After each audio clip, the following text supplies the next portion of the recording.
So thank you everybody, who's still here. As Simon just said, we're on the home stretch, and usually the best bits come out at the home stretch. People actually don't understand that because the people who are super busy are the ones who've been able to make time at the last days.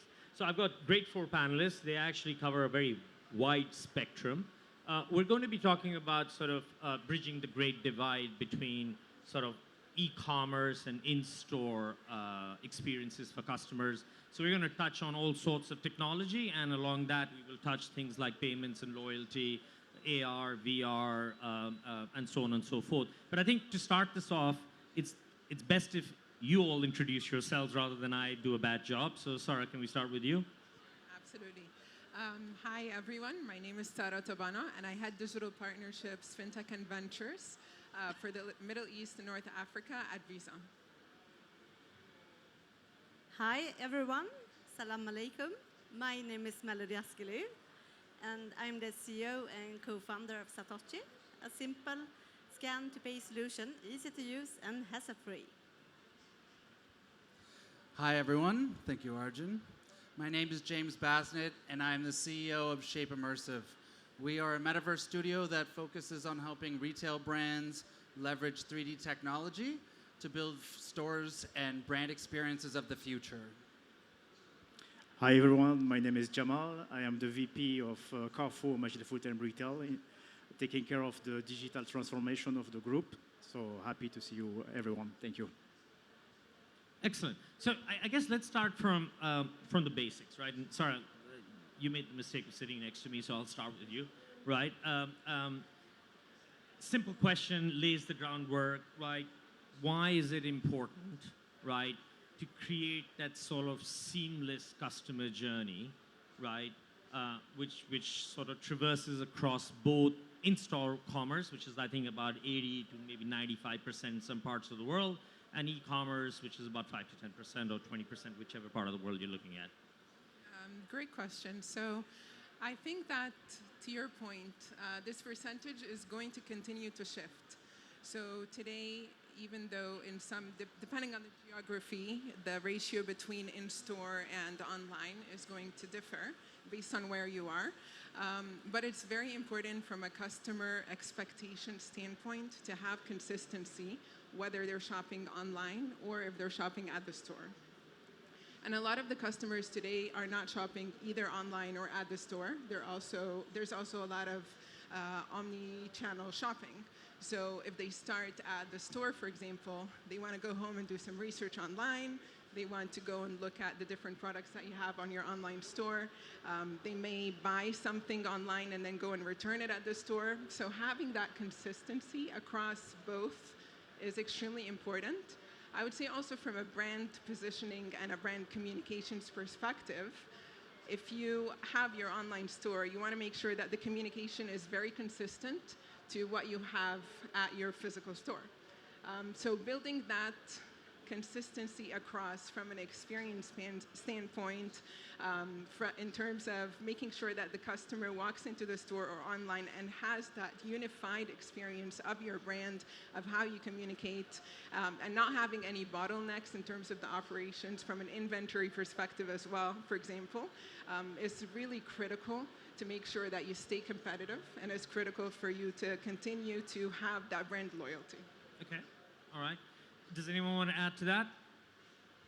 Yeah, I think, one of the things that's driving consumer expectations is our Apple products, and all of our devices need to talk to each other at home. And so we expect the same of the businesses that we interact with. And if they are not talking to each other, if your e-commerce profile is not talking to your credit card profile in the store, things feel broken. So I think as consumers, we expect everything to talk to each other now. And that's pushing retail brands and any point of purchase to that level of expectation. That is the new bar. No, I agree, and I think there's a payments company which uses this term unified commerce, or at least first started using their word for unified commerce. To me, it's actually a much simpler explanation for someone like me who sort of says, well, commerce is getting unified in the sense that the lines are blurring. I'm going to stay with you, James. You mentioned the fact that you will build virtual stores. So I'm going to take you into the world of AR and VR, right? So everything we read about, and I'm a novice on this, AR and VR sort of, is like gives stores wings, like, using the Red Bull line, right? Talk to us a little bit about what are you actually seeing with regards to AR and VR adoption as it stands today? And then, look into your crystal ball and say, where are we heading in the foreseeable future with that? Absolutely. So, at the core of AR and VR is 3D technology. That is what's driving. And we're using 3D technology throughout the customer journey now. Whether it's, AR and VR is typically demand generation, branded experiences. We're buying Fortnite skins and games. The next step is 3D assets in our e-commerce experiences. So, Amazon is converting 90% of its product imagery to 3D assets. And so we know that the tech is being filtered now across the entire funnel. Where we're really focused at Shape is helping retailers understand what that journey looks like. And when we think about AR and VR, a lot of it is getting ready for Gen Z and Gen Alpha. If you look at the data with Gen Z, 90% of them play video games. And 90% play video games. That is where they learn how to build their own identity and where they connect with their friends. And so we are building the store of the future in many ways for them, because that's where they are already.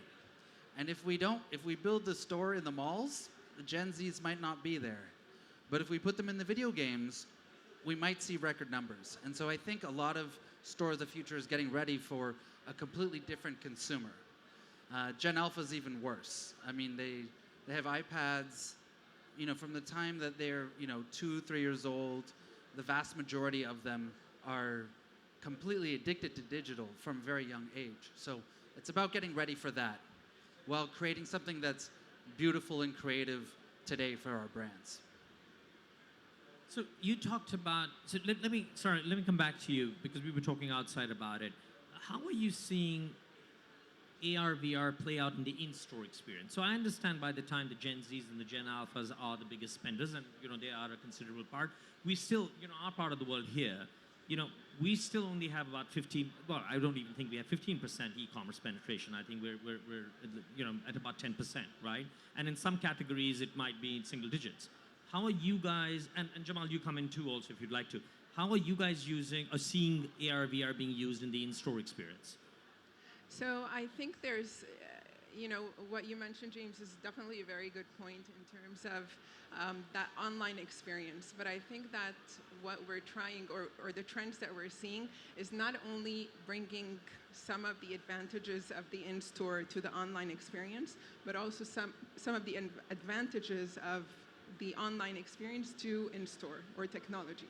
So unifying that experience, but making sure that you're adopting technology at the store and adopting technology online to be able to get the best out of that client experience. So let's say, for example, so the VR for trying on clothes that you can do at home or utilizing your phone. And we actually have that displayed at the Visa Innovation Center. Another example is being able to visualize products. So product visualization. How can you visualize where you're going to place your couch before you purchase it? Another example also, and this applies more to in-store, is some of the stores are starting to, within their application, be able to track what the users are going to buy or are interested in buying. And once you walk into a store, they guide you to find these products. So this is how some of this technology can be brought into the actual physical space of the store. Another example is also additional information, being able to provide additional information about products. So you can scan the product at the store and then it provides you with the visual of the product and additional information. So I think it's going to be more about providing that holistic experience, adding more details, enhancing the storytelling in the store, and this is how we can bring a lot of this technology into the store, physical store space. Jamal, I'm going to bring you in, right? You obviously run operations for Carrefour. We all shop at Carrefour, right? What are you seeing? Talk to us not just about Carrefour, but just Carrefour and actually the entire category, right? Because one of the more interesting things we saw during COVID was this very efficient shift, right, where people started using, mobile commerce, online commerce for ordering food. Now the supply chain was a mess. I could never get the ice cream I ordered, but we're moving in the right direction. So what are you seeing? Yeah, I think that this is a very important point that you mentioned. I think COVID has pushed us to accelerate the digital transformation. As you mentioned, supply chain was a bit lagging behind, and this is where now today we go back, we analyze what was the gaps, and we are fixing them since that time. I think to complete on what Sara was saying is augmented reality, virtual reality is very important to use in the store as well. If you look at the shopping experience that you have online, it's just amazing. From the comfort of your home, you can get product information, you can get videos, you can get rating, reviews, and all of that just sitting from home. And if we don't give a reason for customers to come to the store to shop, so in Majid Futtaim, what we try to do is really to shift from transactional to experience-driven shopping experience for our customers. So we want them to provide the best shopping experience when they are here, when they talk to someone, because still the human aspect is important for the people who come to the stores. And just to complete, global research says that 80% of the customer who buy in store actually has already started to look for something online, and they just come to convert the purchase there. And if we don't have the tools to help them on this conversion, I think we're going to be missing something. If, as you mentioned, 15% is the average of the e-commerce transaction in the region. And if we don't really focus on providing such solution in our stores, it's going to be a problem. It's going to be a problem for revenues, profitability, because the customer who comes to the store is coming to the malls as well, coming to the cinema, going to the restaurant, and this is also our target, to bring people to the store to shop. Great. Melodi. So Melodi called me this morning and said, wear pink. The only thing I had pink was my shoelaces and my t-shirt. So, I did well, right? Okay. Yeah. Melodi, let's talk a little bit about mobile, right? Mobile wallets, mobile applications, other digital tools, right? No conversation these days is incomplete without, is incomplete without AI and mobile. So what are you seeing with brands, right? In terms of, we've seen mobile adoption, which is crazy, right? Mobile commerce. There was a guy I actually met, he turned around and said, stop talking about e-commerce, talk about social commerce and mobile commerce, and e-commerce takes care of itself, right? Which actually to a large extent makes sense, right? Because about 80% of all e-commerce is actually happening on the mobile. What are you seeing, what are the trends that you're seeing in the market, adoptions, where do you see it going next? Thank you so much, Arjun, and nice that you're wearing something. Yeah, well, actually, I see that the brands right now, they are in the market that are challenging to take the online store experience to offline store. And well, in Satocci, actually, we offer our B2C and B2B customers mobile payment through our phone, but also have this kind of scan and pay. So it doesn't matter if you're in Carrefour or if you're in a Gucci store. I mean, you could just scan, pay, and go.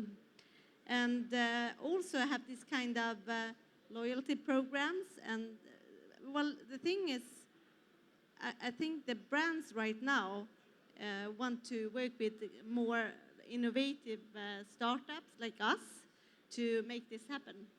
So it's all about the customer journey, Yeah. right? Yeah. So I'm going to come to you, James, because I'm going to come to you, Sara, later about mobile payments for a second. You're at Visa, right? So you, again, can't help it.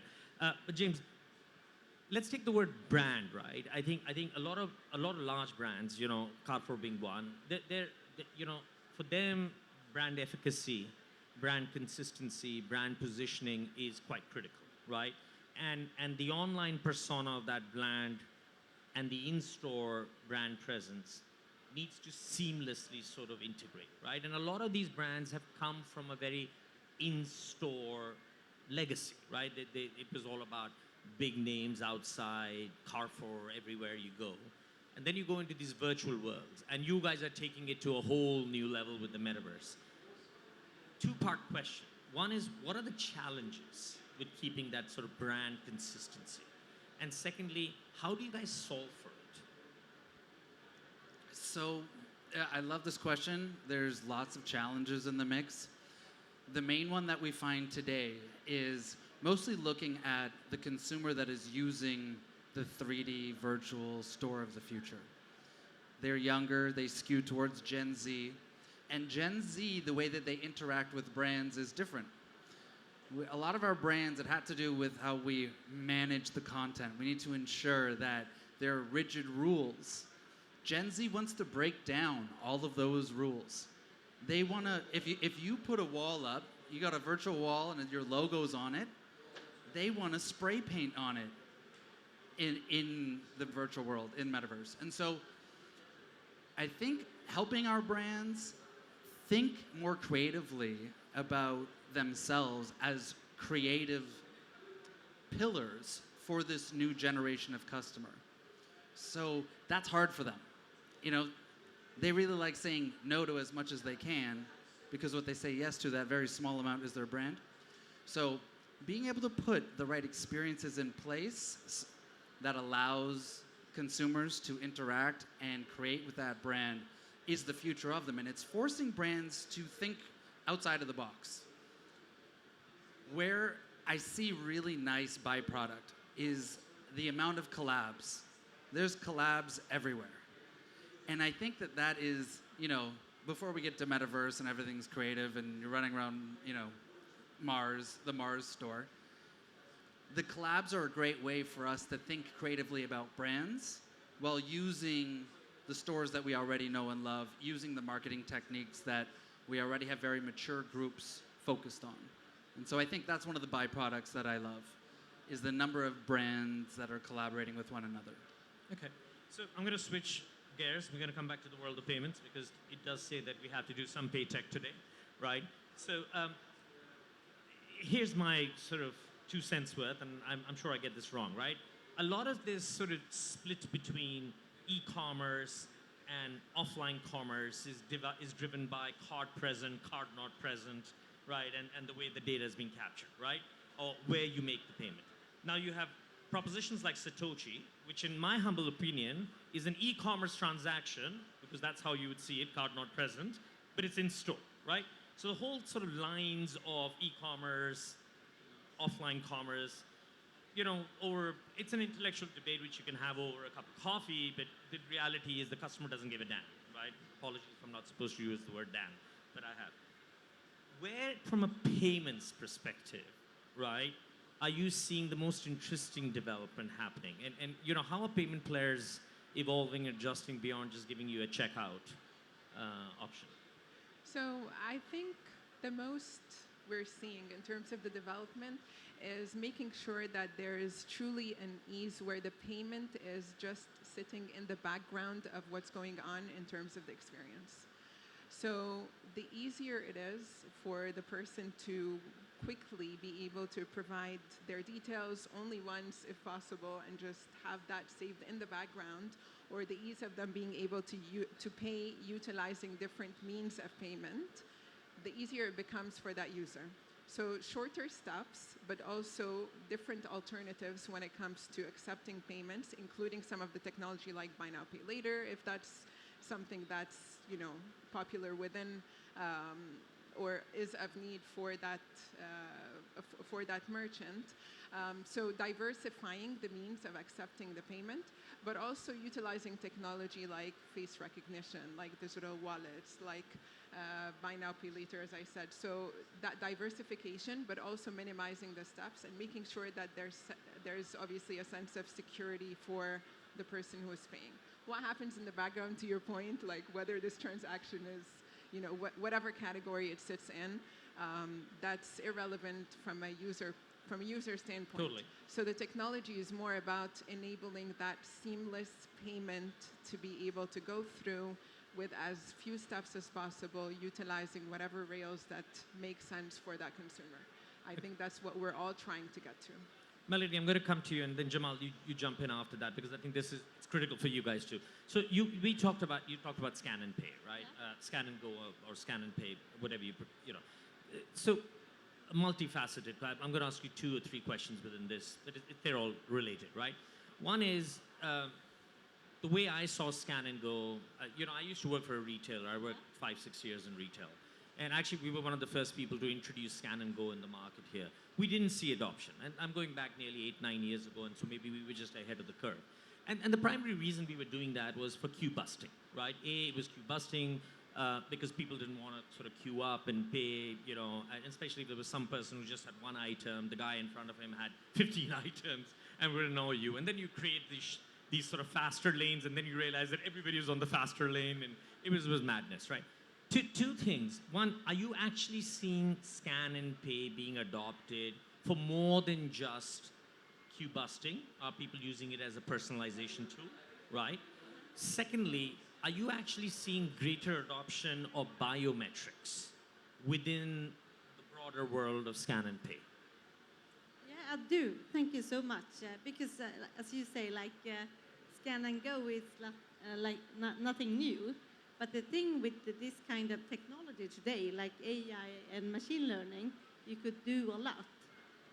Like for example, we are a startup based in Sweden, and right now, sustainability is in every agenda. But with our Scan and Pay, you could also count your carbon footprint, and you could do a lot of that kind of things with the technical, innovation. So yeah. And are you seeing the use of biometrics? Are you seeing increasingly biometrics come into? Is there a convergence with Scan and Pay and biometrics? Well, I think it would be, and maybe the technical isn't there yet, but it will surely. Okay, Jamal, what's your view on this? Yeah, if I may add some point here. I think mobile Scan and Go, as you mentioned, adoption is not so high. This is what we are seeing in all our markets. We have some exceptions, like Qatar doing extremely well, and we talk about 7 to 8% of the total transaction, which is quite huge. Facial recognition payment solution, FacePay, which we have launched in January with Visa colleagues and Pop ID at that time. We see also at the beginning some small adoption, but I think with the recent news that we got, I think yesterday from the RTA Dubai, where they're going to be using facial recognition for the Metro card payment, that will also, I think, accelerate the adoption of this kind of payment solution in the market. And I think we have to monitor that for the future. We don't expect a high volume from it from now, but I think it's going to become a solution which is quite with a high adoption in near future, I believe, yeah. So great. I'm going to actually switch to you, James. It's not, it's not a question what most people will talk on the panel, but I think it's very critical. I always believe in retail. It's the tail which wags the dog, right? And we all learned that in e-commerce with groceries, with supply chain sort of wagging. You could have a great interface, right? If you don't have your supply chain. The question I have is around staffs. So I'm going to take you into the world where we're in an in-store environment, right? There's tremendous amount of AR and VR and all kinds of technologies which are coming to life for your Gen Zs who like to paint on the wall, right? What's the shift required in terms of how we sort of humanize the process? Because let's be honest, I still prefer human beings over robots. But how do we train the staff? Because high attrition rates, typically in retail, et cetera, et cetera. Yeah, so one of the things that we're focused on at the moment is using AI to superpower the sales associates in the stores. We've got, high turnover rates. They don't have a lot of training. And so we got to be able to use these tools to make sure that they've got perfect information about brand and product. And what we're learning in the process is that while we build these AI engines that tell that brand and product story in real time so that everyone is the world-class product expert, no matter which store they're in and no matter when they got there. That same AI engine is what's going to drive the avatars and the virtual salespeople in your virtual stores. It's the same AI engine that's going to do it. So interesting. What we are starting to see is once you put them in place, they have a way of informing each other. when we learn what customers want to talk about in the virtual world, we can then start to leverage that and use it for, live training of sales associates on the floor. And so I think, technology is great when it disappears, right? When it's magic. And when we look at AR and VR with sales associates, I don't know if it's necessarily going to give them as much support as what AI is doing really today. Jamal, can you bring it to life? Yeah, I believe that in-store associate needs to be empowered as well, because today customers have big informations and more information than sometimes people in the floor. And if we don't give them some applications to help them to answer to customer needs, I think that will be challenging. And what we have seen is we have tested and piloted some solution in the store, and we see that there's very good NPS score in the stores where we do have such technology in place. It's having access to real-time information about product availability, the next delivery, having the 360 view of the customers, what is buying by the past and what is interested to buy with. So all of this information, when it is in the hand of the in-store associates, we can see that there is an added value for customer satisfaction, definitely.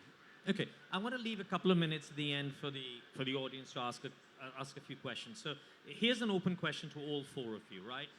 There are no silver bullets, or at least I don't think there is one, right? Every market in the world, every generation in the world that you're targeting, and therefore every brand in the world will adopt, right? What is the one, and I'm going to allow you guys only to pick one, what is the one technology, right, that you guys feel is around the corner? So please don't go 20 years in the future because I'm not sure I'll be around, right? But what one technology is around the corner, which you believe is going to be the greatest catalyst in bridging this online and offline sort of gap that perceivably exists in the retail experience? We go with you, Sara, first. Oh my goodness. Just one? Pick one. Because otherwise you pick five and they'll have nothing left, right? There's so many. Okay, so I would say utilizing data to be able to really build a customized customer journey, especially when it comes to loyalty. I think that would be something that if it's done properly, can really impact the way people shop and how they enjoy or take advantage of that shopping experience. Yeah. So I would Most say loyalty programs need a facelift. yeah, If not, a big. if not a complete, I would say a big. if not a facelift. complete body lift. Yeah, there is so I something think though. utilizing all of the data, whether it's online or in store, and really building something that's super customizable for that particular user will be a great shift in terms of the overall experience. Melody, what do you think? Well, I think actually, you ask about the technology, because everyone talking about AI right now. So I think the next step should be quantum data. And also, don't forget, like we talked before, the human interactions, because it's really important. I mean, data could solve a lot of things, but we are people and we have business with people. So don't forget that. When we look at data and we look at AI, I think a lot of that will improve the experience, but it will disappear into the background. But the thing that will be new, that's right around the corner, is 3D and digital twins. We've seen Amazon and Walmart invest huge sums of money to convert all of their product imagery to 3D. And I think that that's new for all consumers, the ability to go online and spin things around and almost feel like you can touch them in a digital experience, similar as if you were in the store with the physical product. And so I think that's going to be new, and I know it's right around the corner. Awesome. Jamal. I believe that generative AI will play a big role in the coming years. The reason is that because people like hyper-personalization, personalized offer, personalized recipes, get inspired, locate my product in the stores, and all of that, generative AI will help a retailer to build smart solutions which will cater to those needs, I believe. I love the digital twin stuff. I need 4 of them. I've figured already. But we talk about generative AI. The world of 3D is all generative AI now as well. I mean, 3D assets are very, very expensive to produce by hand. And we're using AI pipelines every day to make it much, much cheaper and accessible to create it. So, we can see that the technologies are converging. You can use it for personalization. You can use it for building 3D assets at scale. Perfect. Simon, am I okay to open it up for a couple of questions? One question. All right. Any questions? Please ask one. Please. Hi. I think one of the key questions that we have is, with the online journey and with this AI stuff, there's a lot of customer concern or consumer concern on reviews, artificially made information, product reality on what it is going to be online versus physical. How do you see that being addressed in terms of a trust model?